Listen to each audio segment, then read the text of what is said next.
I will go with BJP. എന്ന സുധാകരന്റെ വജ്രായുധത്തിന് മുന്നിൽ കോൺഗ്രസ് നേതൃത്വം വീണ്ടും വഴങ്ങുമോ എന്നാണ് ചോദ്യം. നിലവിലെ എംപിമാരിൽ നിയമസഭയിലേക്ക് മത്സരിക്കാൻ താല്പര്യമുള്ളവരാണ് കൊടിക്കുന്നിൽ സുരേഷ്, MK രാഘവൻ, അടൂർ പ്രകാശ്, ഷാഫി പറമ്പിൽ. എന്നാൽ ഇവർക്ക് ആർക്കുമില്ലാത്ത എന്ത് പ്രിവിലേജാണ് കോൺഗ്രസ് പാർട്ടിയിൽ സുധാകരനുള്ളത്? ശാഖ നടത്താൻ ആളെ അയച്ച് സംരക്ഷണം കൊടുത്ത ഒരാളാണ് ഞാൻ. ശാഖ സംരക്ഷിച്ചതാണ് സുധാകരന്റെ പ്രിവിലേജ് എങ്കിൽ അതിനുള്ള പ്രത്യുപകാരം കോൺഗ്രസ് പാർട്ടി എന്നേ ചെയ്തു കഴിഞ്ഞു. MLA, MP, KPCC പ്രസിഡന്റ് തുടങ്ങിയ സ്ഥാനങ്ങൾ I will go with BJP എന്ന സുധാകരന്റെ വജ്രായുധം പ്രയോഗിച്ച് വാങ്ങിയെടുത്തു. 2016 ഉദുമ നിയമസഭാ സീറ്റും 2019 കണ്ണൂർ ലോക്സഭാ സീറ്റും KPCC പ്രസിഡന്റ് കസേരയും സുധാകരൻ ഇതേ വജ്രായുധം പ്രയോഗിച്ച് വാങ്ങിയതാണ്. സ്വന്തം പാർട്ടി നേതാക്കളെ വെല്ലുവിളിച്ചും ഭീഷണിപ്പെടുത്തിയുമാണ് കണ്ണൂരിൽ സുധാകരൻ ഇങ്ങനെ റോള് കളിക്കുന്നത്.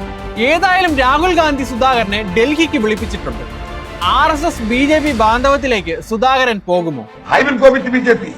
അതോ തൽക്കാലം അങ്ങോട്ട് ചാടാതെ ആ വോട്ട് കൂടി പാർട്ടിലാക്കാനുള്ള പുതിയ വഴി തേടുമോ?